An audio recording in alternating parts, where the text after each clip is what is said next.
Bien, mis queridos hermanos, amigos, oyentes, gracias por su amabilidad, ese gesto de confianza que depositan en este servidor al conectarse, al comunicarse para escuchar estas meditaciones, estas enseñanzas de la epístola de Gálatas, escrita por el apóstol Pablo.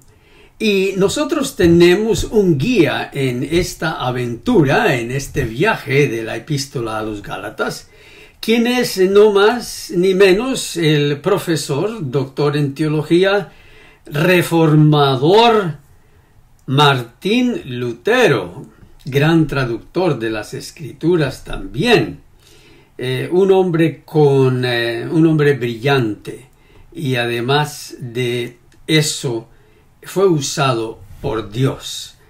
No quiero pasar por alto que era un hombre con defectos. Lutero para nadie es perfecto. Esa es una calumnia que levantan, que nosotros creemos que Lutero es como un profeta o algo así. Pero hay más sabiduría en un hombre que tiene los recursos con que estudiar la palabra que en miles de falsos profetas juntos. Así que por eso nosotros confiamos en Lutero al guiarnos en esta aventura. Y es que Lutero estaba dictando estas clases. Los que me han escuchado esto, por favor, tápense los oídos. Lutero entre el 3 de julio de 1531 y el 12 de diciembre del mismo año dictó una serie de 41 conferencias a sus alumnos en la Universidad de Wittenberg. Lo que ustedes están leyendo y lo que vamos a estar leyendo forma parte de un momento histórico en la historia de la Iglesia cristiana, porque estas charlas de Lutero, estas conferencias, formaron parte entonces de cómo la Iglesia cristiana, la Iglesia evangélica, fue formando la doctrina de la justificación por la fe en base a estas conferencias de Lutero. Así que nosotros somos deudos a lo que significa la justificación por la fe de este mismo libro que estamos leyendo. Y para mí pues es un gran honor, fue también una tremenda carga que el Señor puso sobre mis hombros de traducir este tremendo tomo, porque tiene como 500 y pico de páginas, del latín, de los originales. Yo encontré las copias originales de los estudiantes que tomaron en taquigrafía de su propia hechura las notas y lo que Lutero iba diciendo. Hay algunos traductores al inglés que tomaron esas notas y les dieron un tinte académico, como para que se leyera como un tratado académico, y le quitaron ese dinamismo que usó Lutero al dictar las conferencias y que yo he recuperado en gran parte en esta traducción al español. Lo hice también en inglés. Y los que son profesores de historia de Lutero, son expertos, se conocen sus escritos, conocen todas las fechas de la vida del reformador. Cuando leyeron mi traducción al inglés, estuvieron súper sorprendidos y me dijeron: así hablaba Lutero. No sé cómo, porque ellos tampoco lo escucharon jamás, ¿no? Pero ellos dicen que la historia cuenta que sus clases eran dinámicas, era un latín vivo. Él no usaba un latín de alto calibre, sino un latín del pueblo. El latín era el idioma académico, como hoy en gran parte lo es el inglés. Bueno, toda esa traducción. Yo viví esta experiencia de traducir estas charlas del latín al español y luego al inglés, y a veces me parecía que estaba allí en esa sala escuchando. Por eso también hago el deber o la intención de colocarlos a ustedes también en esa charla. Y ahora estamos leyendo a Gálatas 3, 27, los comentarios sobre este texto bíblico. Pues todos sois hijos de Dios por la fe en Cristo Jesús.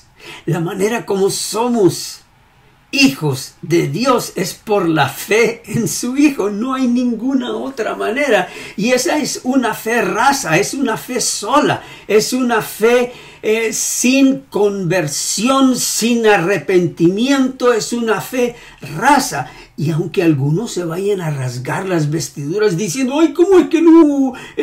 La fe no requiere arrepentimiento y no requiere conversión. Sí es parte de lo que viene después. Pero primero viene la fe.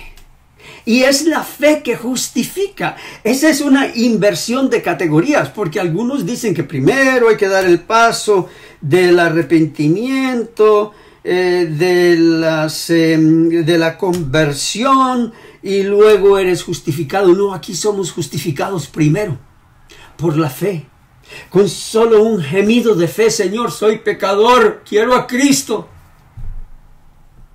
necesito su justicia, no tengo ninguna otra manera, porque yo he intentado la ley, yo he intentado arrepentirme, yo he intentado convertirme, he tratado todo, he tratado la lectura de la Biblia, he tratado la oración, he tratado de todo, y todavía me veo yo acongojado. Justificados pues por la fe.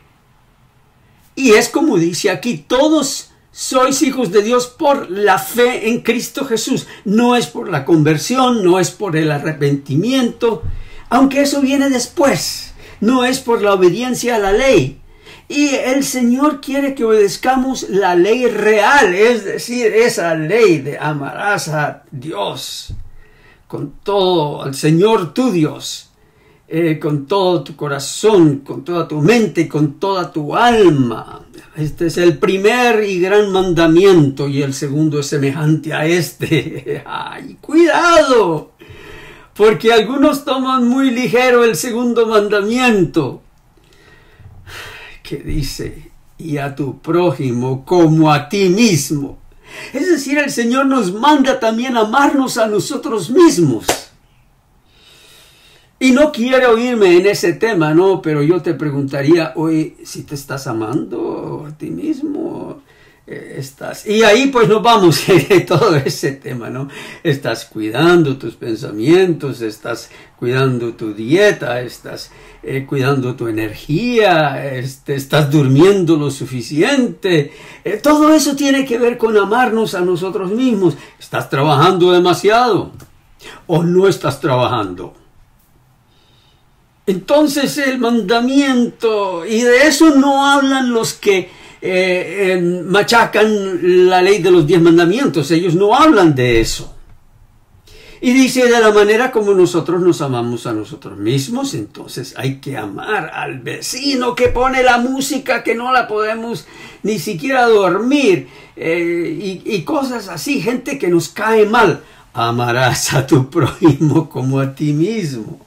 Me estoy desviando del tema. Entonces nosotros vimos que es el bautismo.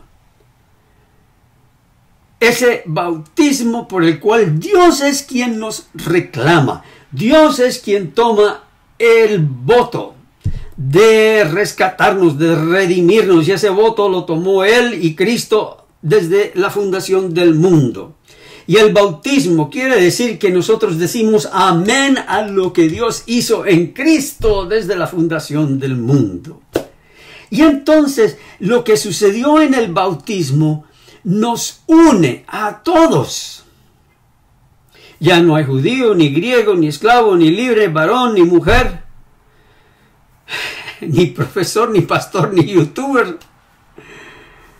porque todos vosotros sois uno en Cristo Jesús. Es decir, somos rescatados de una sola manera por la fe. No es que algunos hacen más y otros hacen menos, y porque el uno que hizo más, pues entonces él es rescatado primero. No, todos somos uno en Cristo Jesús. El ser varón no nos trae algo especial ante Dios, ni el ser mujer le trae algo especial a Dios por lo cual Dios lo debe tomar en cuenta. Ni tampoco nuestra nacionalidad, ni nuestro estado civil, casado, soltero, nada de eso. Ni tampoco la riqueza o la pobreza nos encomienda a Dios. Y por eso dice el apóstol: si vosotros sois de Cristo, ciertamente linaje de Abraham sois. Qué bello ese linaje, es como decir realeza, porque son de fe. Abraham creyó a Dios y le fue contado por justicia. Entonces somos del linaje de la fe, de la cual Abraham fue el pionero. Y fíjense que en la iglesia de la cual es mi punto de referencia, la iglesia adventista, yo fui pastor, profesor, director de campo y cosas así, ¿no? En la iglesia adventista, allí pues enseñan que para ser linaje de Abraham hay que obedecer la ley.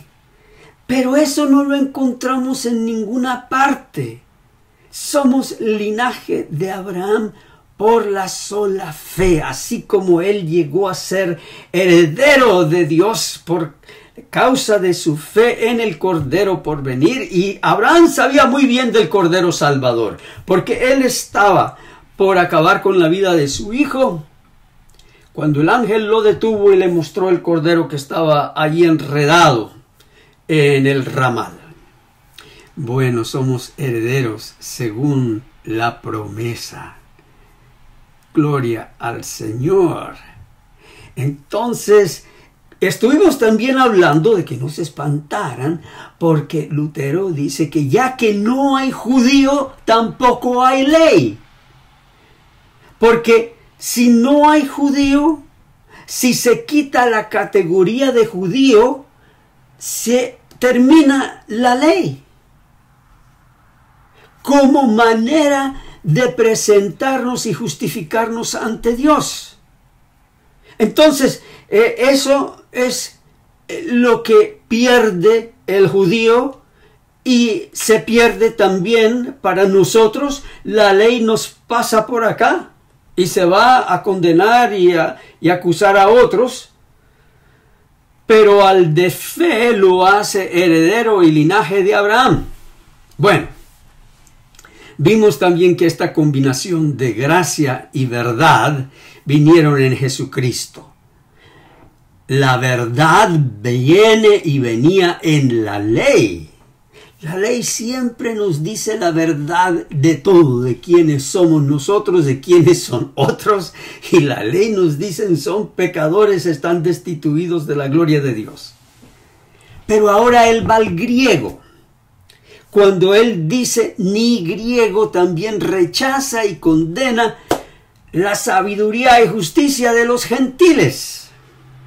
Pues entre los gentiles hubo muchos hombres de renombre, como Xenofón, Temístocles, Marco Fabio, Atilio Régulo, Cícero, Pomponio, Ático y muchos otros, los cuales, dotados con virtudes sobresalientes, gobernaron excelentemente sus territorios e hicieron muchas obras que merecían ser preservadas. Y también nosotros hoy vemos los grandes hombres y las grandes mujeres de hoy, y decimos: no, qué tremendos seres humanos, las contribuciones científicas que están haciendo los ganadores del Premio Nobel de Matemática, de Física, de Medicina.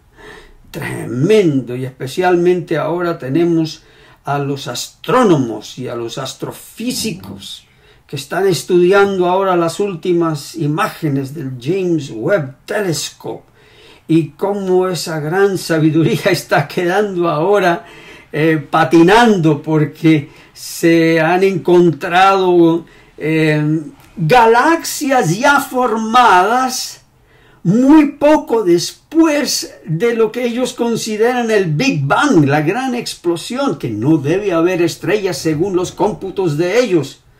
Pero no solamente encuentran estrellas, ahora encuentran galaxias, así que todos estos fueron y son como nada ante Dios.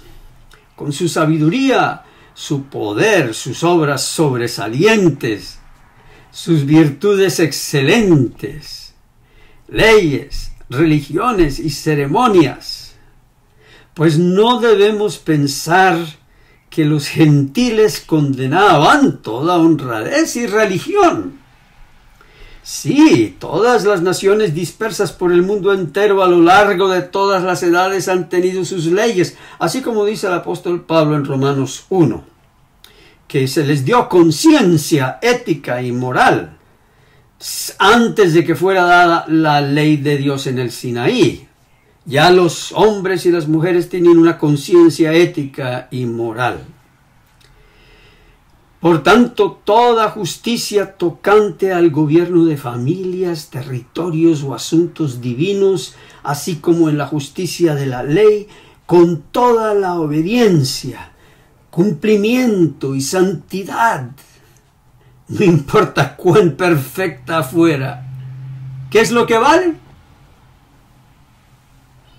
De nada vale ante Dios. De nada. Como justicia. Si la justicia de la persona más generosa, más dadivosa, más piadosa que pueda vivir aquí en esta tierra no vale para nada, entonces ¿cuánto va a valer la nuestra? Entonces, ¿qué es lo que tiene valor? Aquí Lutero no se puede resistir. Me hubiera gustado escucharle el tono de voz si lo gritó o lo dijo despacito. Él era un hombre muy apasionado, por lo cual yo pienso que él dijo con gran intensidad: el manto de Cristo con el cual nos vestimos al ser bautizados. Eso es lo que vale. De tal modo que si has sido bautizado, eso es lo que vales. Pero ¿en qué iglesia? Entonces hay que ver en qué iglesia. Algunos me han preguntado de la iglesia donde yo acudo. Y ustedes aquí no me han escuchado que yo promuevo la iglesia a donde yo voy. No es porque no esté satisfecho y gozoso y feliz en la iglesia. Allí se predica el evangelio, allí se predica la gracia, allí me permiten predicar de vez en cuando en inglés. Es una iglesia americana. Voy con mi familia, yo estoy encargado de la clase bíblica allí. No se espanten, es la clase dominical.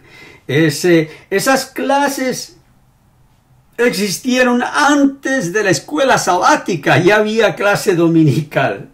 Antes que viniera la iglesia adventista con el tema de la escuela sabática, ya las iglesias de la Reforma tenían la clase bíblica o la escuela dominical. Bueno, yo no les he querido decir, por una sencilla razón.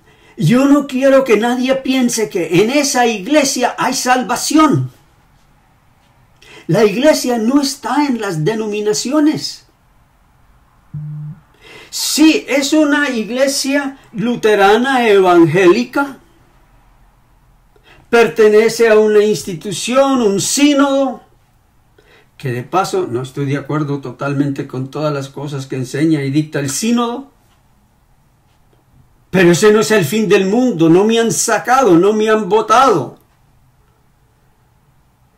Ellos están centrados en la predicación de Cristo y Cristo crucificado.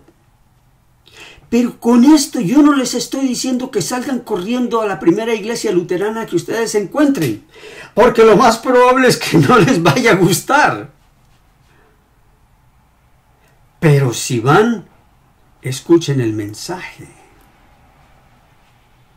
Y de paso, no hay muchas iglesias luteranas en Latinoamérica.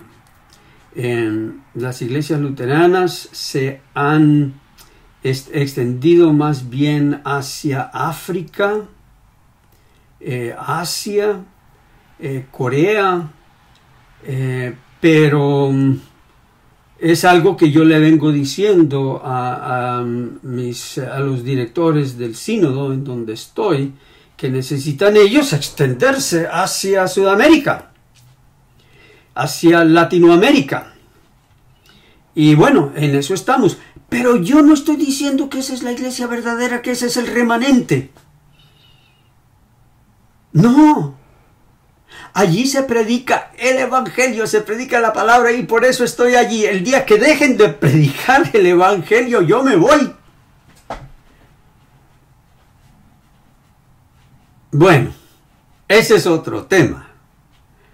Pero si ustedes están en el proceso de salir de una iglesia, no se afanen en llegar a otra. Lo más probable es que no les va a gustar. Pero si lleguen a una iglesia donde se predique este evangelio de la gracia. Bueno, seguimos aquí con esto, que yo me he distraído en varios temas, pero siempre es importante tocarlos. Y bueno, de tal modo que si el siervo, esto es muy bonito, si el siervo cumple con su deber, obedece a su amo, sirve en su vocación con toda diligencia y fidelidad, el mecánico en un taller de mecánica, hace bien su mecánica, la hace correctamente. La hace honradamente, no por salir del apuro y dejar algo medio arreglado que funcione nomás un ratito. Si aquel que goza de libertad ejerce autoridad y gobierna en su territorio, o guía a su familia honradamente y con adulaciones, especialmente si las adulaciones vienen de la propia familia. Ay, papi, gracias. Qué bonito es cuando los hijos le reconocen a sus papás la buena administración del hogar. Si el hombre cumple con su responsabilidad de hombre al casarse con una mujer, al gobernar a su familia, obedeciendo al magistrado, obedeciendo las luces rojas, los altos, hay que dar un buen ejemplo a los hijos aún en eso, hablando bien, no usando esas palabras profanas que son tan pegajosas. Macháquese el dedo y ya verá cuán pegajosa es una de esas palabras y ya va a ver. Y no eche la culpa a mí.